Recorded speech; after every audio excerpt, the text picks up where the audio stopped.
So one of the big problems surrounding Splatfest in Splatoon, this has been happening since the first game, is that pretty much most of the time, if you are on the team that is the most popular, you will be playing against your team pretty much most of the time. So in the Mayo versus Ketchup Splatfest, for example, a lot of Ketchup players were playing against fellow Ketchup players, and whenever that does happen, that doesn't count towards your team score pretty much. So those matches are pretty much pointless when it comes to the overall score for Splatoon 2 Splatfest. And like I said, this has been happening in the first game as well. This happened in Splatfest in Splatoon on the Wii U. Today Nintendo released a patch sorting out something to do with Splatfest. Did it fix that big problem that I just talked about?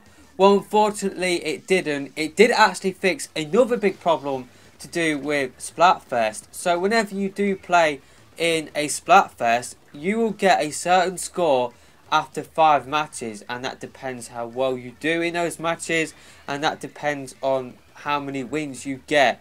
So pretty much at the end of that, you will get a score, and if you get a score of around 2,200, then pretty much it is hard to get in a match afterwards, just because what Nintendo does is try and match you with fellow players around that same level. So matchmaking, it does take quite a while in Splatfest, just because pretty much what Nintendo are doing is trying to match you with teammates with the same score as you, and then trying to match your team with another team on the opposite side with a similar score. So whenever you did get to a higher level around the 2,200 mark, it did take quite a while for you to get into a match.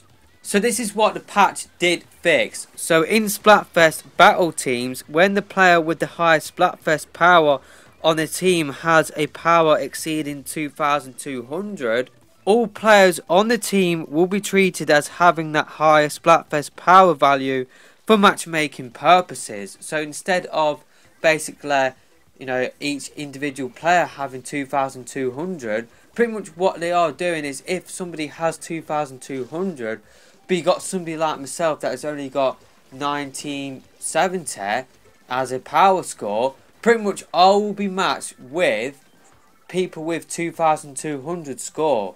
So that is pretty bad. So I think you're going to get a lot of people complaining, especially if you are the 2,200 player, just because you will be put up with quite a lot of people that are at a lower power level than you. So you will probably have to carry your team quite a lot against other teams with other players that have 2,200 score. But then again, those teams will also have a similar situation to you. But say like if the matchmaking, it does have a lot of players on the other team with a higher score, but you get put up with players with a lower power score than yourself, then you will pretty much have to carry the team. But I guess they have done this so that 2,200 players don't have to wait around for matches. But there is a consequence to this, and that is you will be put up with players with a lower power score probably quite a lot of the time. I think it will be quite rare that you will get put up with players with a similar score to you. So you will probably have to carry your team quite a lot.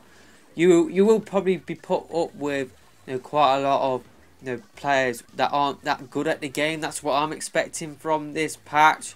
So yeah, I guess it's good that matchmaking doesn't take as long as it did before for players that do have 2,200 score. But like what I said, there is a consequence to that. You will be put up with less skilled players, and who knows, maybe you will be coming up against teams that do have maybe not the 2,200 score, but maybe around 2,000 score. And maybe as a 2,200 score player, you will be put up with players that have like 1,000 score, something like that, just so that you can get into a match quickly. So it will be interesting to see how Splatfest turns out, and it will be interesting to see what the high skilled players will think about that. It's like my score is around about 1970, so I'm never normally that good at Splatfest. I always get put up with teams that pretty much don't know what they're doing, so I end up losing quite a lot of my matches. So that is why I never reach the high scores, and plus my own performance is never normally that good enough. So yeah, like what I said, it will be interesting to see what the high skill players in the game will be thinking about this with the next Splatfest. Europe has a Splatfest this weekend. It is warm breakfast versus cold breakfast. I am expecting you guys in North America to get a Splatfest announcement this weekend, and your Splatfest will be taking place next weekend. They are definitely patching this just because you got Splatfest coming up this weekend, and I think Japan and North America will be getting theirs soon as well. So let me know your thoughts about this in the comment section below. Are you disappointed that the patch didn't fix the big problem with Splatfest, how you are coming up against, you know, players of your same team? Would you rather wait for 15 minutes and come up with, you know, somebody from the same team as you, but then again you could then, you know, play a match with somebody on your team, come out and then play somebody on the other team? So, you know, that wouldn't really make a difference if you are waiting 15 minutes to get into the same, you know, get into a match against players on the other team. Maybe it would be best to have a match in between. Yes, it, you know, it is against fellow players, but it beats, you know, waiting around in a lobby for 15 minutes. So yeah, let me know your thoughts in the comment section below, and I will see you next time.